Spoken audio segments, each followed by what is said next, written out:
माननीय सदस्यों, संसद की इस बैठक को संबोधित करते हुए मुझे हार्दिक प्रसन्नता हो रही है। अभी 2 माह पहले हमने संविधान को अपनाने की 75वीं वर्षगांठ मनाए हैं और कुछ दिन पहले ही भारतीय गणतंत्र ने 75 वर्षों की यात्रा भी पूरी की है।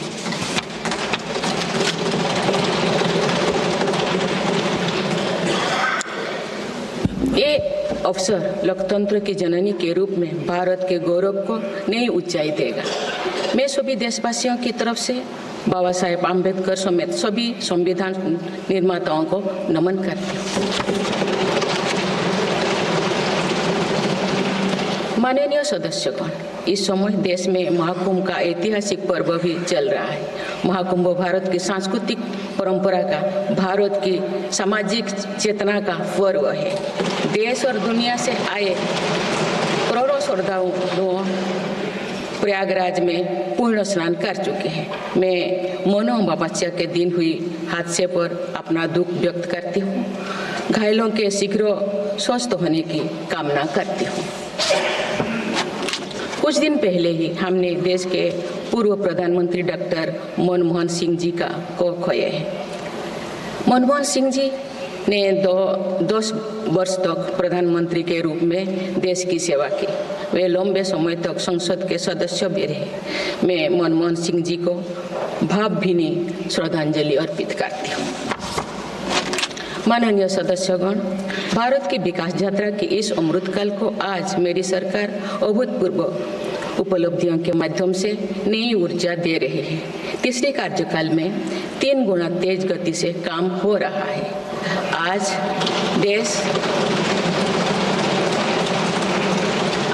देश बड़े निर्णयों और नीतियों को असाधारण गति से लागू होते देख रहा है और इन निर्णयों में देश की गरीब, मध्यम वर्ग, युवा, महिलाओं, किसानों को सर्वोच्च प्राथमिकता मिली।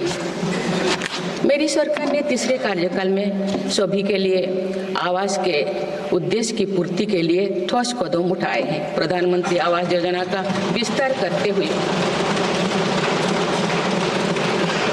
3 करोड़ अतिरिक्त परिवारों को नए घर देने का निर्णय लिया गया है। इसके लिए 5,36,000 करोड़ रुपया खर्च किए जाने की योजना है। मेरी सरकार गांव में गरीबों की उनकी आवासीय भूमि का हक देने और वित्तीय समावेशन के लिए प्रतिबद्ध है। इस दिशा में स्वामित्व योजना के अंतर्गत अब तक 2 करोड़ 25 लाख स्वामित्व कार्ड जारी किए गए। इनमें से करीब 70 लाख स्वामित्व कार्ड पिछले 6 महीने से जारी किए। पीएम किसान सम्मान निधि के तहत करोड़ों किसानों को पिछले महीने में 41,000 करोड़ रुपया की राशि का भुगतान हुआ है। जनजातीय समाज के 5 करोड़ लोगों के लिए धरती व जनजातीय ग्राम उत्कर्ष अभियान प्रारंभ हुआ है। इसके लिए 80,000 करोड़ रुपये का प्रावधान किया गया है।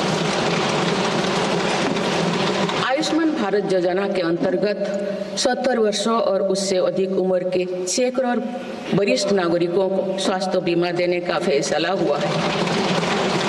इन्हें हर वर्ष 5 लाख रुपए का हेल्थ कवर मिलेगा।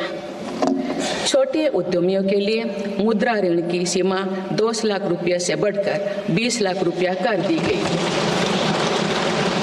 मेरी सरकार ने युवाओं की शिक्षा और उनके लिए रोजगार के नए अवसर तैयार करने पर विशेष फोकस किया है। मेधावी छात्रों को उच्च शिक्षा में वित्तीय सहायता देने के लिए पीएम विद्यालक्ष्मी योजना शुरू की गई है। 1 करोड़ युवाओं को शीर्ष 500 कंपनियों में इंटर्नशिप के अवसर भी दिए जाएंगे। पेपर लीक की घटनाओं को रोकने और भर्ती में पारदर्शिता सुनिश्चित करने के लिए नया कानून लागू किया गया है। सहकार से समृद्धि की भावना पर चलते हुए सरकार ने त्रिभुवन सहकारी यूनिवर्सिटी की स्थापना को प्रस्ताव स्वीकृत किया है। सरकार ने प्रधानमंत्री ग्राम सड़क योजना के 4थे चरण में 25,000 बस्तियों को जोड़ने के लिए 70,000 करोड़ रुपया स्वीकृत किए। आज जब हमारा देश अटल जी की जन्म शताब्दी का वर्ष मना रहा है, तो प्रधानमंत्री ग्राम सड़क योजना उनके विजन का पर्याय बनी हुई है। देश में अब 71,000 वंदे भारत, अमृत भारत और नमो भारत ट्रेन चल रही है, जिनमें पिछले 6 माह में ही 17 नए वंदे भारत और एक नमो भारत ट्रेन को जोड़ा गया है। वन नेशन वन इलेक्शन और वक्फ अधिनियम संशोधन जैसे कई महत्वपूर्ण विषय पर भी सरकार ने तेज गति से कदम आगे बढ़ाए हैं। माननीय सदस्यगण, मेरी सरकार के 1 दशक के कार्यकाल ने विकसित भारत की यात्रा को नई ऊर्जा दी है। विकसित भारत के विजन में जन भागीदारी का सामूहिक सामर्थ्य है, देश की आर्थिक उन्नति का रोड मैप है, डिजिटल क्रांति के रूप में टेक्नोलॉजी की ताकत है और आधुनिक इंफ्रास्ट्रक्चर आधार भी है। मेरी सरकार के प्रयास के बल पर भारत दुनिया की तीसरी सबसे बड़ी अर्थव्यवस्था बनने जा रही है। विकसित भारत की उड़ान को हमारे संविधान के आदर्शों का सतत मार्गदर्शन मिलता रहे, इसके लिए सरकार ने सेवा, सुशासन, समृद्धि और स्वाभिमान इन प्रमुख सिद्धांतों को गवर्नेंस के केंद्र में रखा है। सरकारी फर्म, परफॉर्म और ट्रांसफॉर्म के अपने संकल्पों को तेज गति से आगे बढ़ा रही है। मेरी सरकार का मंत्र है सबका साथ, सबका विकास, सबका विश्वास और सबका प्रयास, और इस मंत्रों का एक ही लक्ष्य है, विकसित भारत का निर्माण। माननीय सदस्यगण, जब देश के विकास का लाभ अंतिम पायदान पर खड़े व्यक्ति को भी मिलने लगता है, तो भी विकास सार्थक होता है। मेरी अंत्योदय की वह भावना है जिसके प्रति मेरी सरकार संकल्पित रही है। गरीब को गरिमापूर्ण जीवन मिलने से उसमें जो सशक्तिकरण का भाव पैदा होता है और गरीबी से लड़ने में उसकी मदद करता है। स्वच्छ भारत अभियान के तहत बने 12 करोड़ शौचालय, प्रधानमंत्री उज्ज्वला योजना के तहत निःशुल्क दिए गए 10 करोड़ गैस कनेक्शन, 80 करोड़ जरूरतमंदों का राशन, सौभाग्य योजना, जल जीवन मिशन जैसे अनेक योजनाओं में गरीब को ये भरोसा दिया गया है कि वे सम्मान के साथ जी सकते हैं।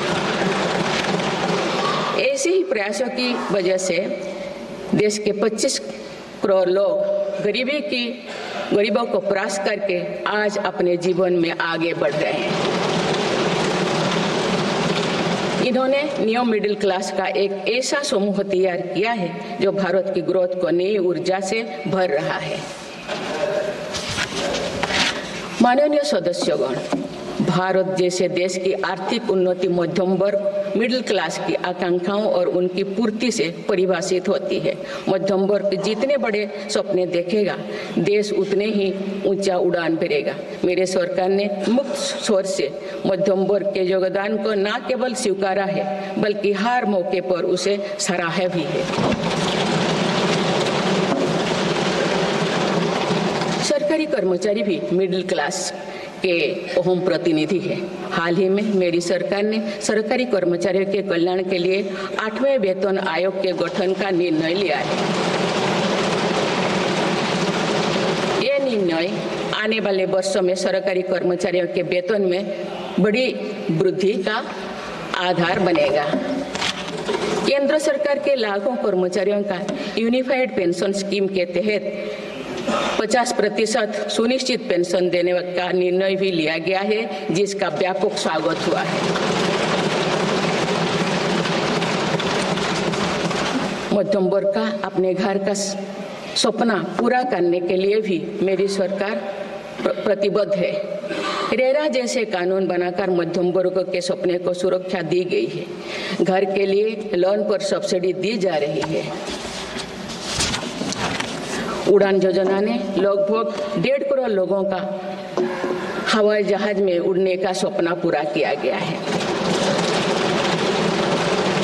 जन औषधि केंद्रों में 80% रियायती दरों पर मिल रही दवाओं से देशवासियों की 30,000 करोड़ रुपये से ज़्यादा बचे हैं। हर विषय की पढ़ाई के लिए सीटों की संख्या में भी कई गुना बढ़ोतरी का बहुत लाभ मध्यम वर्ग को मिला है। राष्ट्र निर्माण में करदाता के योगदान को मेरी सरकार ने सम्मान देते हुए टैक्स से जुड़े मसलों को आसान किया है। टैक्स विवादों को कम करने के लिए फेसलेस मूल्यांकन की शुरुआत कर पारदर्शिता बढ़ाई गई है। आप देश में 75 वर्ष से अधिक उम्र के वरिष्ठ नागरिकों को जिन्हें सिर्फ पेंशन मिलती है, आयकर रिटर्न दाखिल करने के संबंध में स्वयं निर्णय लेने का अधिकार दिया गया है। माननीय सदस्यगण, मेरी सरकार महिलाओं के नेतृत्व में देश को सशक्त बनाने में यानी ह्यूमन लेड डेवलपमेंट में विश्वास करती है। नारी शक्ति बंधन अधिनियम के द्वारा लोकसभा और विधानसभा में महिलाओं के लिए आरक्षण इस दिशा में एक महत्वपूर्ण कदम है। राष्ट्रीय ग्रामीण आजीविका मिशन के तहत 91 लाख से अधिक स्वयं सहायता समूहों को सशक्त किया जा रहा है। देश की 10 करोड़ से भी अधिक महिलाओं को इसके साथ जोड़ा गया है। इन्हें कुल 9 लाख करोड़ रुपए से अधिक की राशि बैंक लिंकेज के माध्यम से वितरित की जा रही है। मेरी सरकार का लक्ष्य देश में 3 करोड़ लखपति दीदी बनाने का है। आज 1 करोड़ 15 लाख से भी अधिक लखपति दीदी एक गरिमामयी जीवन जी रहे हैं। इनमें से लगभग 50 लाख लखपति दीदी बीते 6 महीने में बनी है।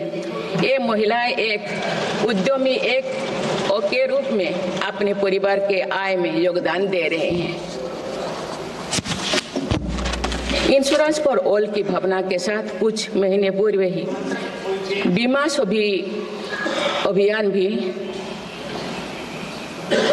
सखी अभियान भी शुरू किया गया है। हमारे बैंकिंग और डिजी पेमेंट्स सखियां दूर दराज के इलाकों में लोगों को वित्तीय व्यवस्था से जुड़ने में महत्वपूर्ण भूमिका निभा रहे हैं।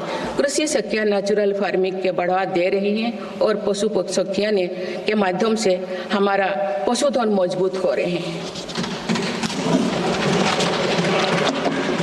ड्रोन दीदी योजना महिलाओं के आर्थिक और तकनीकी सशक्तिकरण का माध्यम बने हैं। ये इस संसद के लिए गौरव का विषय है कि बड़ी संख्या में भारत की बेटियां लड़ाकू विमान उड़ा रही हैं, पुलिस में भर्ती हो रही हैं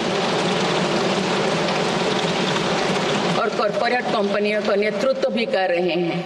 मेरी सरकार के निर्णय के बाद बालिकाओं की भर्ती राष्ट्रीय मिलिट्री स्कूलों में प्रारंभ हो गई है। नेशनल डिफेंस एकेडमी में भी महिला कैडेट्स को भर्ती शुरू की गई है। हमारी बेटियां आज ओलंपिक में मेडल लाकर देश को भी गौरवान्वित कर रही हैं। मैं भारत की संसद के माध्यम से देश की नारी शक्ति को विशेष बधाई देती हूँ। माननीय सदस्यगण, पिछले 1 दशक में देश के हर बड़े प्रयास का दायित्व आगे बढ़कर भारत के युवाओं को उठाना पड़ा है।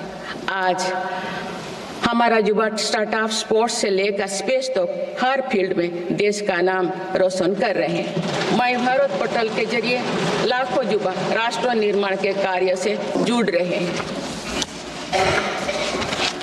पिछले 1 दशक में मेक इन इंडिया, आत्मनिर्भर Bharat, startup India, stand up India और डिजिटल इंडिया जैसी पहल ने युवाओं को रोजगार के अनेक अवसर प्रदान किए हैं। पिछले 2 वर्षों में सरकार ने रिकॉर्ड संख्या में 10 लाख स्थायी सरकारी नौकरियां प्रदान की गई।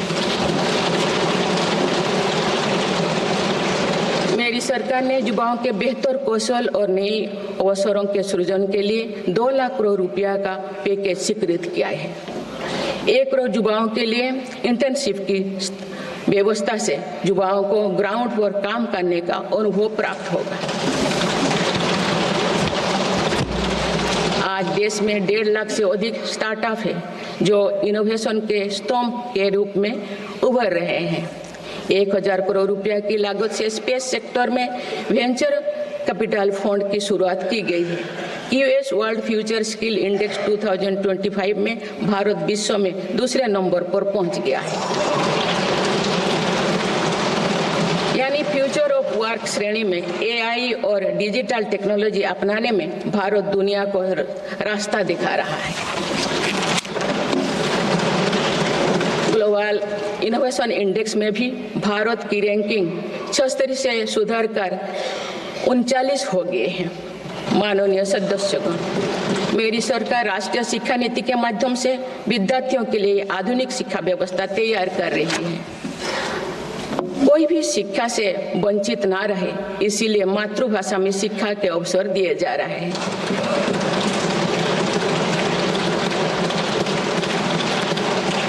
विभिन्न भर्ती परीक्षाएं 13 भारतीय भाषाएं में आयोजित कर भाषा संबंधी बाधाओं को भी दूर किया गया है। बच्चों में इनोवेशन को बढ़ावा देने के लिए 10,000 से अधिक स्कूलों में अटल टिंकरिंग लैब्स खोली गई है। ईज ऑफ डूइंग रिसर्च के लिए हाल ही में one nation one subscription scheme लागू कर दिया है। इससे अंतर्राष्ट्रीय शोध की सामग्री निःशुल्क उपलब्ध हो सकेगी। पिछले एक दशक में उच्च शिक्षण संस्थाओं की संख्या बढ़ी है। इनकी गुणवत्ता में भी व्यापक सुधार हुआ है। यूएस विश्व यूनिवर्सिटी एशिया रैंकिंग में हमारे 163 विश्वविद्यालय शामिल हुए हैं। नालंदा विश्वविद्यालय के नए कैंपस का शुभारंभ कर शिक्षा में भारत का पुराना गौरव वापस लाया गया है। वो दिन भी दूर नहीं जो भारत में निर्मित गगनयान में एक भारतीय नागरिक अंतरिक्ष में जाएगा। कुछ दिन पहले स्पेस डॉकिंग में सफलता ने भारत के अपने स्पेस स्टेशन का मार्ग और आसान कर दिया गया। कुछ दिन पहले इसरो ने अपना 100वां लॉन्च करते हुए सैटेलाइट के सफलतापूर्वक स्थापित किए। मैं इस उपलब्धि के लिए भी इसरो को और सभी देशवासियों को बधाई देती हूँ। माननीय सदस्यगण, मेरी सरकार ने देश में विश्व स्तरीय स्पोर्ट्स वातावरण बनाने की दिशा में खोले खेलो India scheme, target Olympic podium scheme यानी स्टॉप्स राष्ट्रीय स्पोर्ट्स यूनिवर्सिटी स्थापित करके देश को आगे कदम बढ़ाए हैं। दिव्यांग के लिए ग्वालियर में विशेष खेल केंद्र खोला गया है। भारत की टीमों में चाहे ओलंपिक हो या फिर पैरालंपिक, हर जगह बेहतरीन प्रदर्शन किया गया है। हाल ही में विश्व शतरंज चैंपियनशिप में भी भारत ने अपना परचम लहराया। फिट इंडिया मूवमेंट चलाकर हम सशक्त युवा शक्ति का निर्माण कर रहे हैं।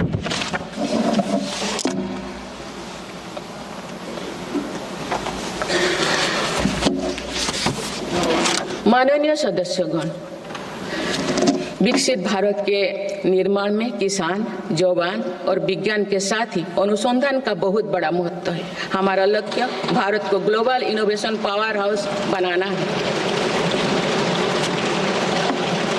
देश के शिक्षण संस्थानों में अनुसंधान को बढ़ावा देने के लिए 50,000 करोड़ रुपया की लागत से अनुसंधान नेशनल रिसर्च फाउंडेशन स्थापित किया गया है।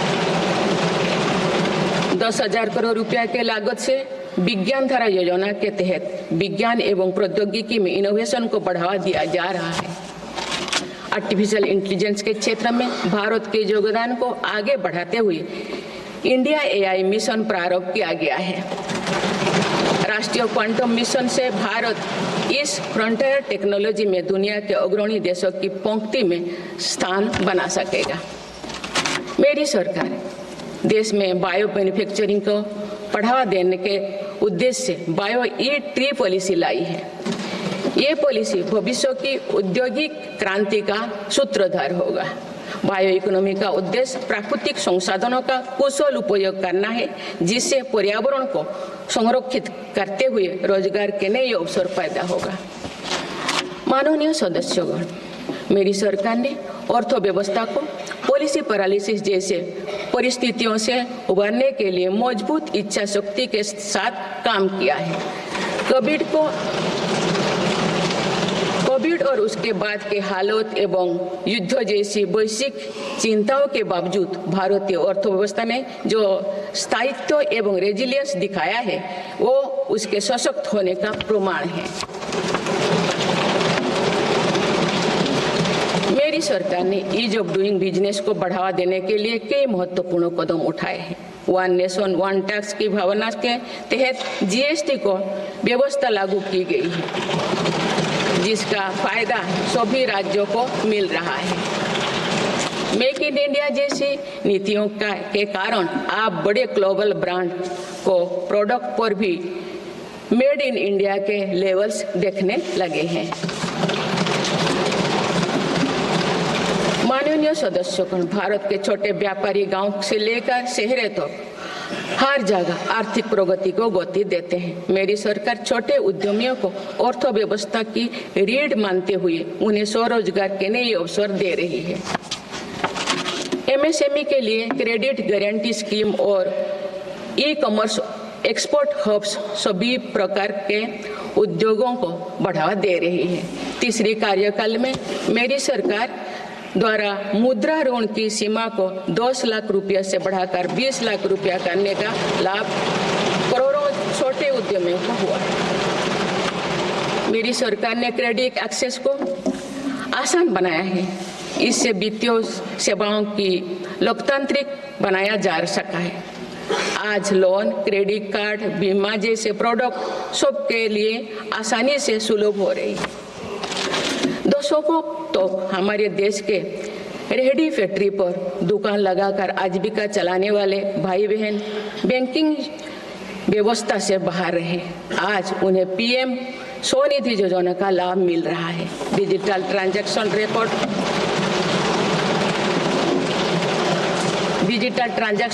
रिकॉर्ड के आधार पर उनको बिजनेस बढ़ाने के लिए और लोन मिलता है। ओएनडीसी की व्यवस्था ने डिजिटल कॉमर्स यानी ऑनलाइन शॉपिंग की व्यवस्था को समावेशी बनाया है।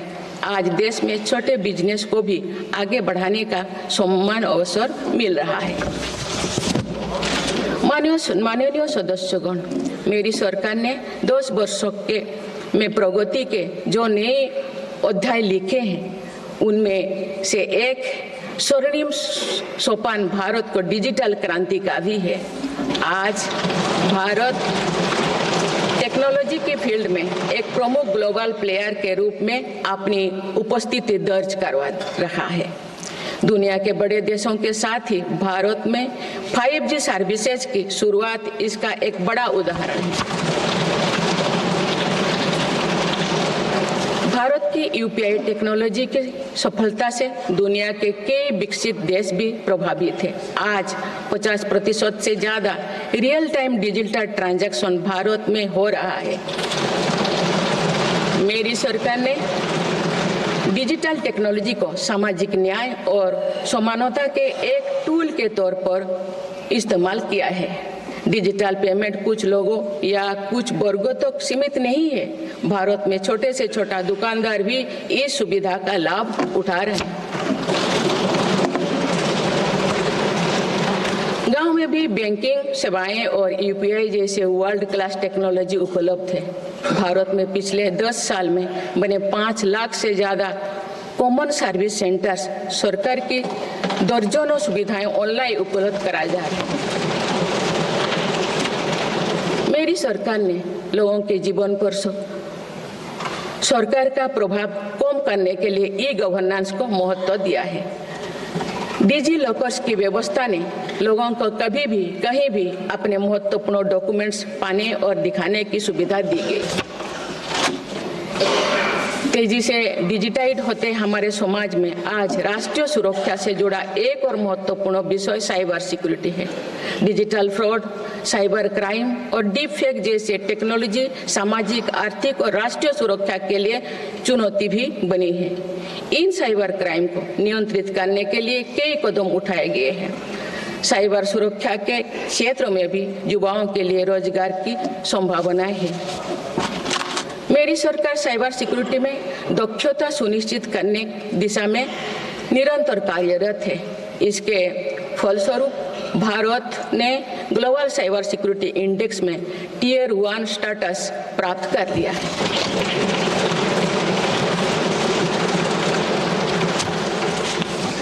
माननीय सदस्यगण, किसी भी देश का आधुनिक इंफ्रास्ट्रक्चर ने केवल उसके नागरिकों को एक बेहतर जीवन एवं देश को नई पहचान देता है, बल्कि देश को एक नया आत्मविश्वास भी देता है। बीते दशक में भारत ने वर्ल्ड क्लास इंफ्रास्ट्रक्चर निर्माण के कई माइलस्टोन तय किए हैं। इस आधुनिक इंफ्रास्ट्रक्चर से दुनिया में भारत की छवि मजबूत हुई है। इन्वेस्टर्स का भारत के प्रति भरोसा बढ़ा है, उपयोग को बल मिला है और नए रोजगार का निर्माण हो रहा है। मेरी सरकार देश के हर हिस्से को हाईवे, एक्सप्रेसवे से कनेक्ट करने के लिए मिशन मोड में काम कर रही है। पीएम गति शक्ति नेशनल मास्टर प्लान के द्वारा परियोजना पर पूरा करने की गति तेज हुई है। 2 साल पहले बुनियादी ढांचे का बजट लगभग 2 लाख करोड़ रुपया था, जो पिछले बजट में बढ़कर 11 लाख करोड़ रुपया से अधिक हो गया।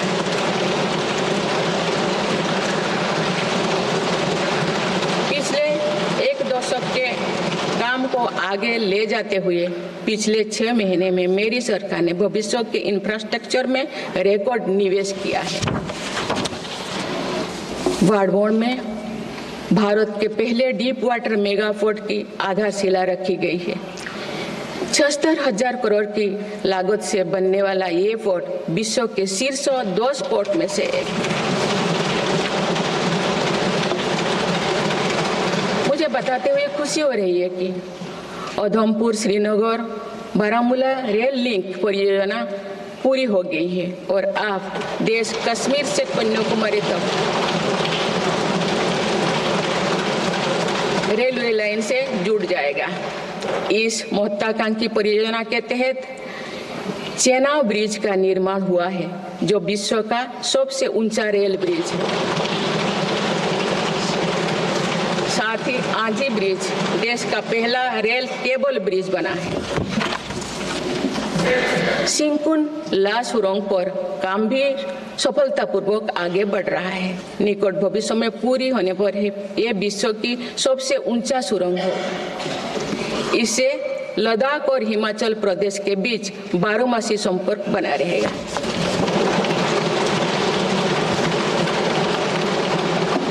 भारत का एविएशन सेक्टर तेजी से विकास कर रहा है।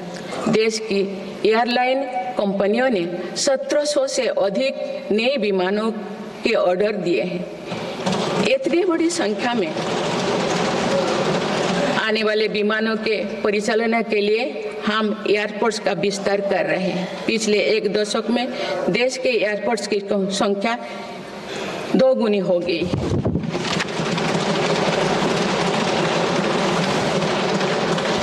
माननीय सदस्यगण, विकसित भारत को गति देने के लिए हमारे शहरों को फ्यूचर रेडी बनाना आवश्यक है।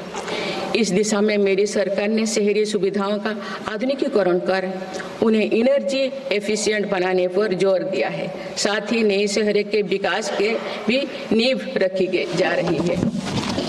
मेरी सरकार ने लगभग 28,000 करोड़ रुपया के निवेश से देश भर में 12 इंडस्ट्रियल नोड और शहरों के पास 100 औद्योगिक पार्क बनाने का भी निर्णय लिया है।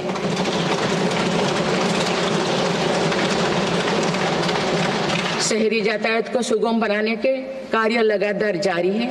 दिल्ली, पुणे, ठाणे और बेंगलुरु में मेट्रो प्रोजेक्ट्स और अहमदाबाद भुज रूट पर शुरू हुई नमो भारत रैपिड रेल सर्विसेज विकसित भारत के शहरों का स्वरूप है।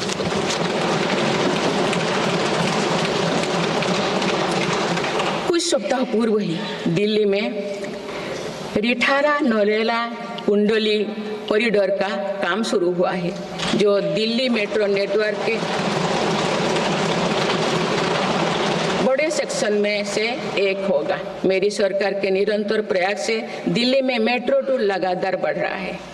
2014 में दिल्ली एनसीआर में मेट्रो का कुल नेटवर्क 200 किलोमीटर से भी कम था।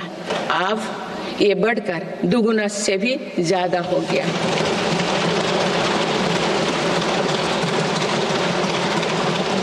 आज मुझे ये बताते हुए बेहद प्रसन्नता हो रही है कि भारत का मेट्रो नेटवर्क अब 1000 किलोमीटर के माइलस्टोन को पार कर चुका है।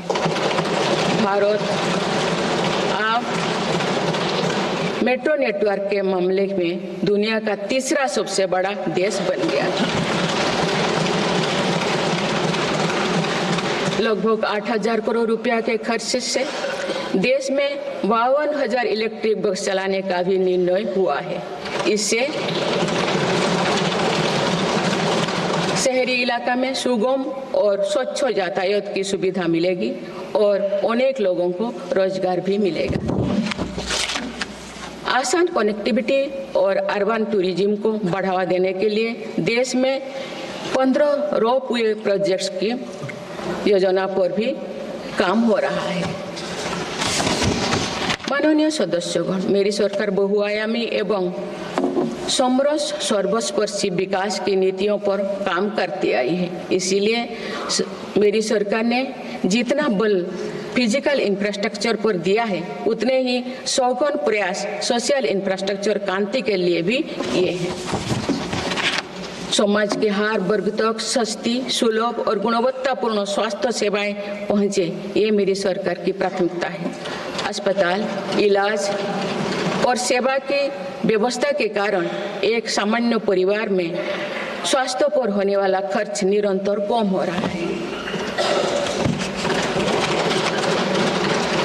देश में नागरिकों तक बेहतर स्वास्थ्य सेवाएं पहुंचाने के लिए 1,75,000 आयुष्मान आरोग्य मंदिर बने हैं।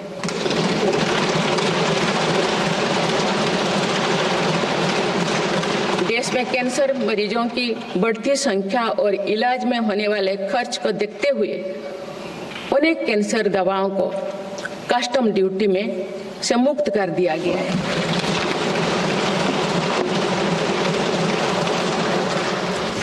सर्वाइकल कैंसर के लिए अब तक लगभग 9 करोड़ महिलाओं की स्क्रीनिंग की जा चुकी है।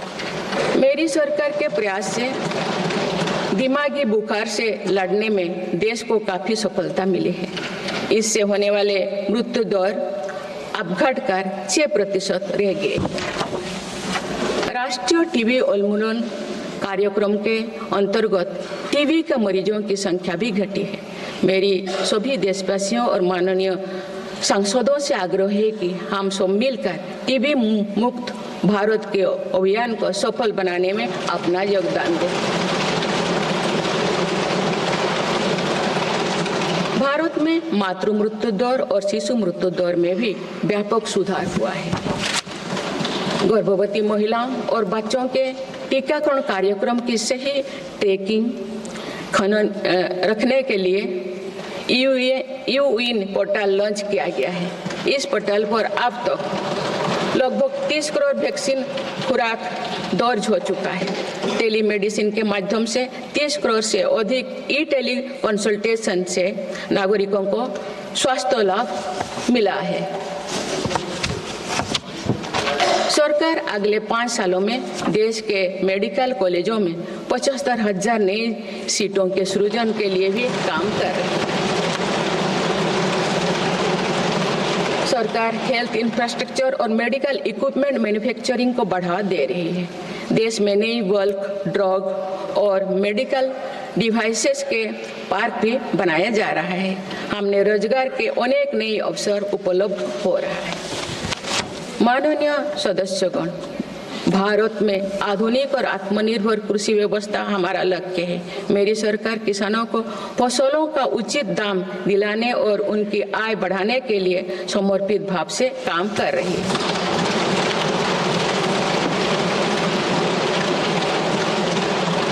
वर्ष 2023-24 में रिकॉर्ड 332 मिलियन टन अनाज उत्पादन हुआ है और आज भारत विश्व का सबसे बड़ा दूध, दाल और मसालों का उत्पादक है। सरकार ने खरीफ और रबी फसलों के MSP में निरंतर बढ़ोतरी की है।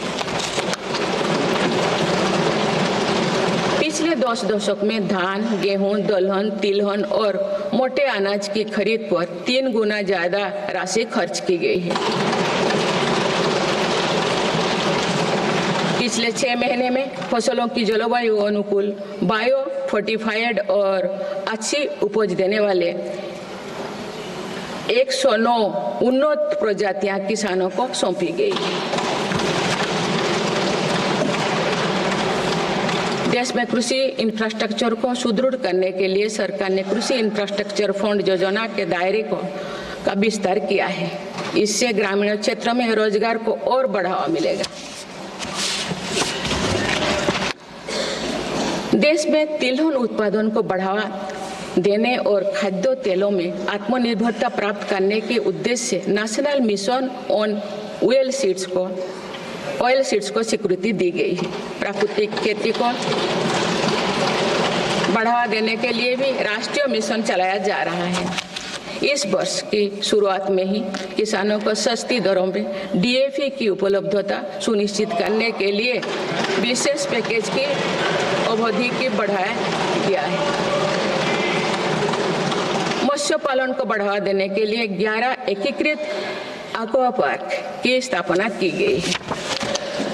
माननीय सदस्यगण, कुछ सप्ताह पूर्व ही भारत मौसम विज्ञान विभाग के 150 साल पूरी हुई है।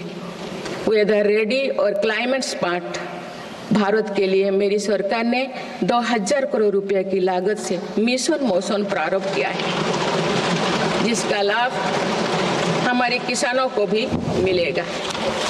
बाबा साहेब आम्बेडकर के विजन पर चलते हुए देश के सूखाग्रस्त इलाकों में सिंचाई और पीने के पानी उपलब्ध कराने के लिए मेरी सरकार ने 2 ऐतिहासिक रिवर इंटरलिंकिंग परियोजनाओं पर काम आगे बढ़ाया है। 40,000 करोड़ रुपये से अधिक लागत की किन बेतवा लिंक परियोजना में मध्य प्रदेश और उत्तर प्रदेश के लाखों ग्रामीण भाई बहन का लाभ मिलेगा। संशोधित पार्वती कालीमेघी चंबल लिंक परियोजना में राजस्थान और मध्य प्रदेश में सिंचाई और पीने के पानी की आवश्यकता की पूर्ति। पोलावरम सिंचाई परियोजना को पूरा करने के लिए 12,000 करोड़ रुपया की अतिरिक्त राशि भी स्वीकृत की गई है। माननीय सदस्यगण, हमारे 8 लाख सहकारी संस्थाएं एवं उनके 19 करोड़ हितधारक सदस्य ग्रामीण भारत के करीब 90% क्षेत्र का प्रतिनिधित्व करते हैं। बीते वर्षों में शहरी क्षेत्रों में भी सहकारी संस्थाओं का विस्तार हुआ है। सहकारी सेक्टर के आर्थिक सशक्तिकरण के लिए उठाए गए विभिन्न कदमों के फलस्वरूप रोजगार के अनेक अवसर सृजित हो गए हैं। वर्ष 2025 को अंतर्राष्ट्रीय सहकारिता वर्ष के रूप में मनाया जा रहा है, जिसमें भारत अपना महत्वपूर्ण योगदान देगा।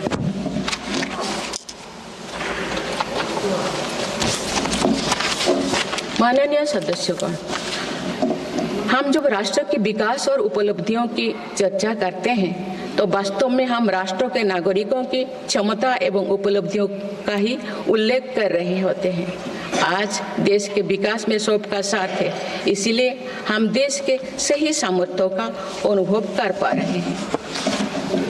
मेरी सरकार के प्रयासों का सबसे अधिक लाभ देश के दलित, वंचित और आदिवासी समाज को मिल रहा है।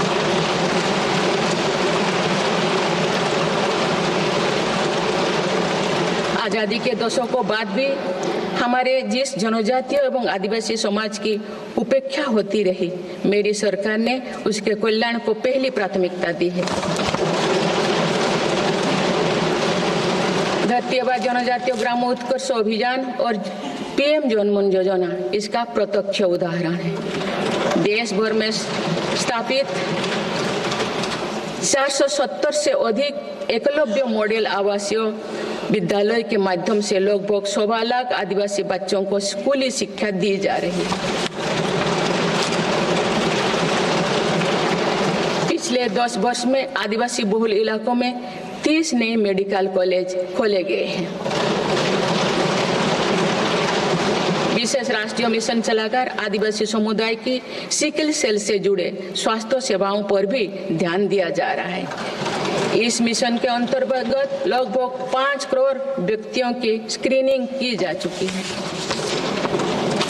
जनजातीय विरासत को सहेजने के लिए भी मेरी सरकार ने अनेक कदम उठाए हैं। इस वर्ष भगवान बिरसा मुंडा की 150वीं जयंती का पर्व पूरे देश में जनजातीय गौरव वर्ष के रूप में मनाया जा रहा है।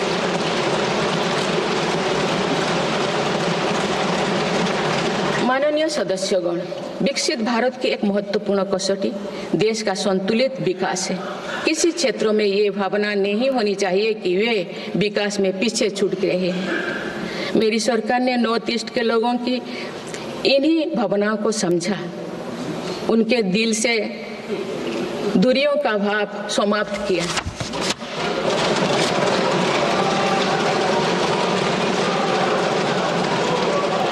से अधिक शांति समझौते को कर सरकार ने अनेक गुटों को शांति के मार्ग से जोड़ने का काम किया है।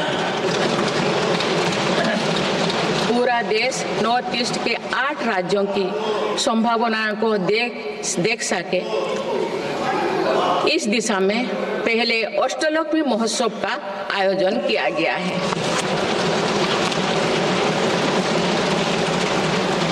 पूर्वोत्तर के विकास के साथ साथ सरकार ने देश के पूर्वोत्तर यानी पूर्वी राज्यों के सर्वांगीण विकास की कार्य योजना पर काम शुरू कर दिया गया है, जिससे रोजगार के नए अवसर भी उपलब्ध होगी। अंडमान निकोबार एवं लक्षद्वीप में विकास की कई परियोजनाएं प्रारंभ कर उन्हें राष्ट्र की विकास यात्रा में महत्वपूर्ण स्थान दिया गया है। अनुच्छेद 370 हटाने के बाद जम्मू कश्मीर में विकास का एक नया वातावरण बना है।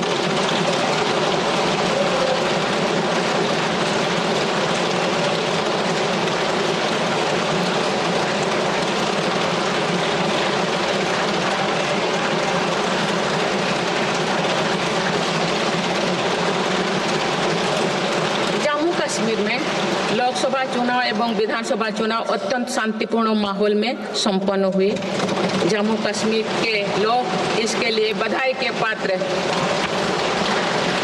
माननीय सदस्यगण, राष्ट्र या समाज की सफलता समावेशी एवं सर्वस्पर्शी तभी होती है जब वो सिद्धांतों से प्रेरित हो। इसलिए मेरी सरकार ने उन मौलिक सिद्धांतों को हमेशा अपने कार्यनीति के केंद्र में रखा, जिनका निर्देश हमारे संविधान ने दिया है। संविधान के आलोक में मेरी सरकार की प्रमुख सैद्धांतिक प्रेरणा है सेवा।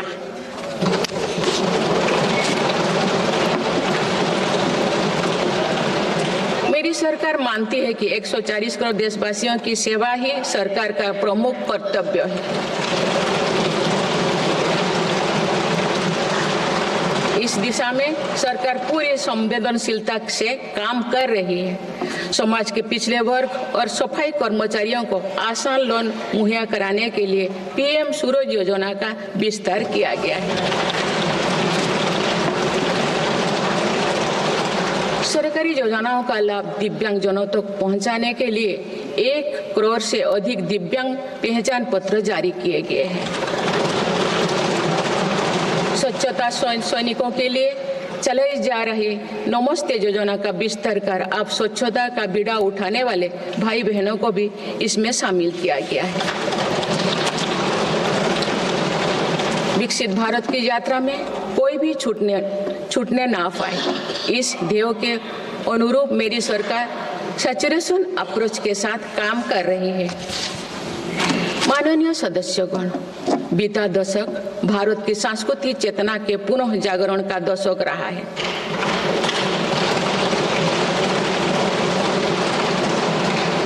हम अपनी विरासत पर गर्व और विकास के प्रति समर्पण के साथ ऐसा भविष्य गढ़ रहे हैं जहां संस्कृति और प्रगति साथ साथ आगे बढ़े।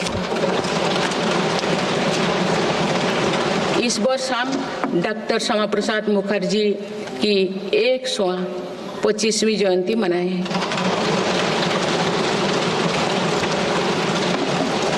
उन्होंने कहा था कि सच्चा राष्ट्रवाद केवल भारत की भौतिक एकता नहीं, बल्कि उनकी सांस्कृतिक एकता को मजबूत करने में है। इसी कड़ी में भगवान महावीर का 2550वें निर्माण महोत्सव श्रद्धापूर्वक मनाया गया है। देश ने उत्साह से संत मीराबाई की 525वीं जयंती भी मनाई। महाकवि संत तरुवल्लभ की स्मृति में कई देशों में सांस्कृतिक केंद्र स्थापित किए जा रहे हैं। मेरी सरकार काशी तमिल संगमम, काशी तेलुगु संगमम, सौराष्ट्र तमिल संगमम जैसे सांस्कृतिक आयोजन करके देश की एकता को बढ़ावा दे रहे हैं। माननीय सदस्यगण, हमारी पांडुलिपियां यहाँ हमारी धरोहर है। इनमें विशाल ज्ञान समाहित है, जिसका मानव जाति के लाभ के लिए अध्ययन, शोध और उपयोग करने की आवश्यकता है। उन्होंने प्रौद्योगिकी का उपयोग करके पांडुलिपियों के डिजिटाइजेशन और संरक्षण का कार्य मिशन मोड पर प्रारंभ किया जा रहा है। देश की विरासत का एक महत्वपूर्ण स्तंभ हमारी समृद्ध भाषा संस्कृति है। मुझे खुशी है कि सरकार ने आसामी, मराठी, पाली, प्राकृत और बांग्ला भाषाओं को क्लासिकल लैंग्वेज का दर्जा दिया है। भारत की सभी भाषाओं में सरलता से संवाद के लिए AI की सहायता से भाषिणी प्लेटफॉर्म का देशवासी व्यापक उपयोग कर रहे हैं।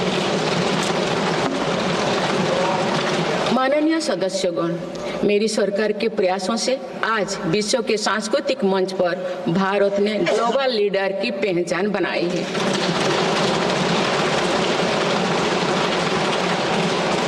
सभी एशियाई बौद्ध देशों को आपस में जोड़ने के लिए मेरी सरकार ने पहली एशियाई बुद्धिस्ट कॉन्फ्रेंस का आयोजन किया। पिछले वर्ष वर्ल्ड हेरिटेज कमेटी की बैठक का आयोजन भी भारत में हुआ, जिसमें 140 देशों ने भाग लिया। अंतर्राष्ट्रीय योग दिवस के माध्यम से पूरा विश्व आज भारत की योग परंपरा को अंगीकार कर रहा है। माननीय सदस्यगण, प्रगति की भव्य इमारत को नई बुलंदियों तक ले जाने के लिए मजबूत स्तंभों की जरूरत होती है। भारत के विकास के लिए मेरी सरकार ने रिफॉर्म, परफॉर्म और ट्रांसफॉर्म के ऐसे ही 3 मजबूत स्तंभ बनाए हैं। आज ये सब पूरी दुनिया में भारत के नए गवर्नेंस मॉडल का पर्याय बन गए हैं। सरकार ने संविधान के लागू होने से पहले बने कानूनों की विस्तृत समीक्षा की है। कई कानूनों को निरस्त या संशोधन किया जा रहा है ताकि पूरा तंत्र वर्तमान सामाजिक और आर्थिक चुनौतियों का सामना कर सके। सरकार अब तक 1500 से अधिक पुराने और आवश्यक कानूनों को निरस्त कर चुके हैं। गुलामी के कानूनों को हटाकर दंड संहिता के स्थान पर न्याय संहिता लागू किए गए। जन विश्वास और जन भागीदारी के साथ मेरी सरकार जनता का जीवन सुगम बनाने पर कार्य कर रही है। विवादों को निपटाने के लिए विवाद से विश्वास की पहल की गई है। इसी भावना के साथ सरकार ने 40,000 से अधिक नियमों का कम या सरल किया है और 3500 प्रावधानों को अपराध मुक्त किया है।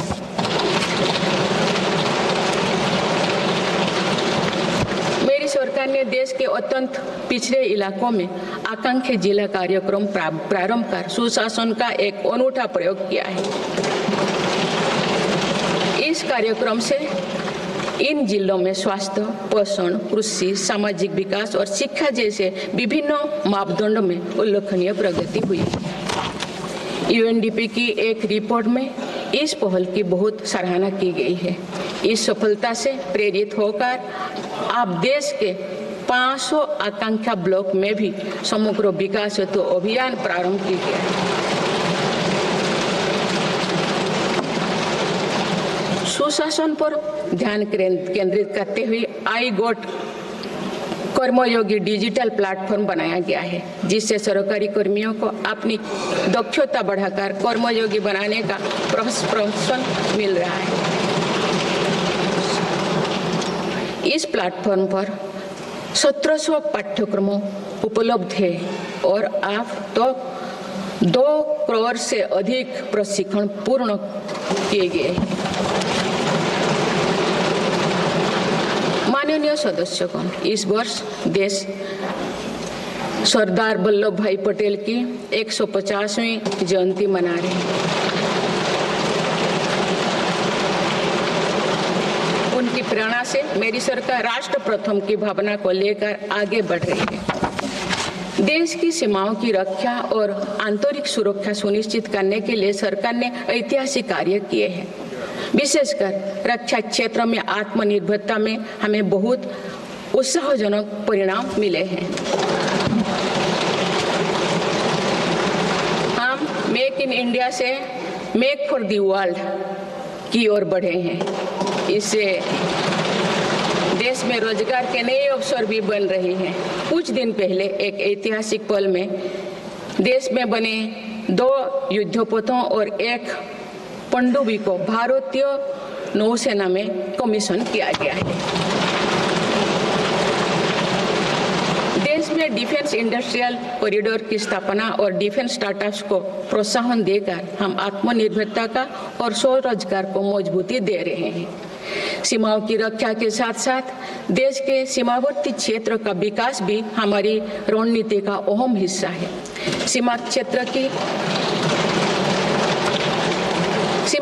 की सड़कें और अटल टनल, सेला टनल, सोनमर्ग टनल जैसे आधुनिक इंफ्रास्ट्रक्चर से रक्षा और पर्यटन का बढ़ावा मिला है। सीमा पर स्थित देश के प्रथम गांव में वाइब्रेंट विलेज कार्यक्रम प्रारंभ किया गया है। वामपंथी उग्रवाद को समाप्त करने के लिए के अंतिम चरण की भी शुरुआत हो चुकी है। सरकार के प्रयासों से वामपंथी उग्रवाद प्रभावित जिलों की संख्या 126 से घटकर अब 38 तक आ गई है। माननीय सदस्यगण, वैश्विक अस्थिरता के वातावरण में भारत आर्थिक, सामाजिक और राजनीतिक स्थिरता का स्तंभ बनकर विश्व के सामने आदर्श प्रस्तुत कर रहा है। चाहे G7 समिट हो या क्वाड, ब्रिक्स, एससीओ हो या G20, भारत के सामर्थ्य, नीति और नियत पर पूरे विश्व ने भरोसा जताया है।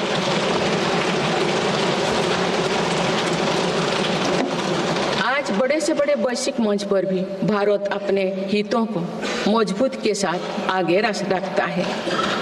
G20 का सफल आयोजन और दिल्ली डिक्लेरेशन इसका उदाहरण है।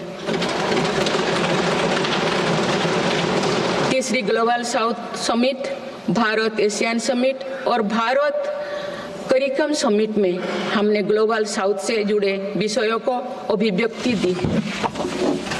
हमने समिट ऑफ द फ्यूचर में भारत का विजन ऑफ फ्यूचर रखा है। इसी माह में मेरी सरकार द्वारा भुवनेश्वर में प्रवासी भारतीय दिवस का आयोजन किया गया। प्रवासी भाई बहनों के सुविधा सहूलियत हमारी प्राथमिकता है। इसीलिए 6 नए दूतावास और 4 नए वाणिज्यिक दूतावास खोलने का निर्णय लिया गया है। विश्व बंधु की छवि मजबूत करते हुए विश्व में कोई आपदाग्रस्त इलाकों में भारत ने तुरंत सहायता भरा हाथ बढ़ाया। भारत के नए देशों के साथ अपना डिजिटल पब्लिक इंफ्रास्ट्रक्चर साझा किया है और जन औषधि केंद्रों स्थापित कर दिए। माननीय सदस्यगण, मेरी सरकार वर्तमान के साथ ही आगे वाली पीढ़ियों को ध्यान में रखते हुए भी निर्णय ले रही है। हम देश को ग्रीन फ्यूचर, ग्रीन जॉब्स की तरफ ले जा रहे हैं। 2030 तक 500 gigawatt non fossil fuel energy क्षमता के लक्ष्यों को प्राप्त करने की दिशा में बीते 6 महीने में कई बड़े फैसले लिए गए हैं। पीएम सूर्यघर मुफ्त बिजली योजना के अंतर्गत 75,000 करोड़ रुपया की लागत से रूफटॉप सोलर सिस्टम स्थापित किए जा रहे हैं। अभी तक 7.5 लाख घरों में रूफटॉप सोलर की स्थापना की जा चुकी है। इससे रोजगार के अवसर भी बढ़ी है। राष्ट्रीय ग्रीन हाइड्रोजन मिशन के तहत 8 लाख करोड़ रुपए का निवेश और 6 लाख से अधिक रोजगार का सृजन होगा। हम परमाणु ऊर्जा का विस्तार करने पर भी तेजी से काम कर रहे हैं। मेरी सरकार वाहन स्क्रैपिंग पॉलिसी लाई है ताकि पुराने वाहनों का वैज्ञानिक तकनीकी से निपटारा हो और इससे भी रोजगार के नए अवसर सृजित हो। इसी क्रम में विश्व पर्यावरण दिवस 2024 पर एक पेड़ मां के नाम अभियान प्रारंभ किया गया।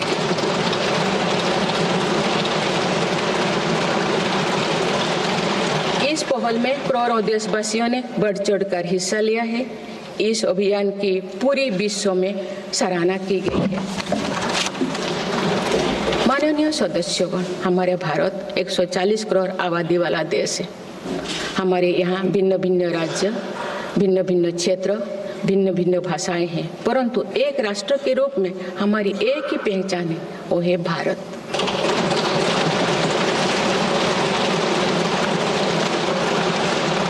हमारा एक ही संकल्प है, एक ही लक्ष्य है, विकसित भारत।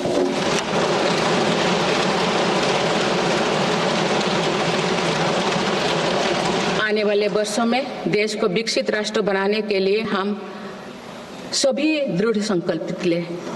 इस संकल्प में देश के शहीदों की प्रेरणाएं हैं, पूज्य बापू के मानवीय आदर्श है और सरदार पटेल जी जैसे माँ भारती की संतानों द्वारा हमें दिलाई गई एकता की शपथ है।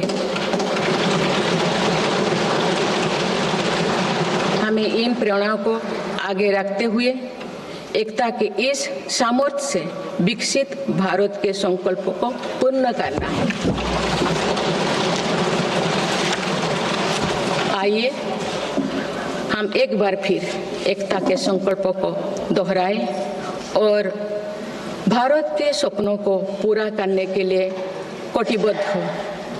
जब हम साथ मिलकर बढ़ेंगे तो हमारी भावी पीढ़ियां 2047 में अवश्य विकसित, सशक्त, समर्थ और समृद्ध भारत देखेंगी।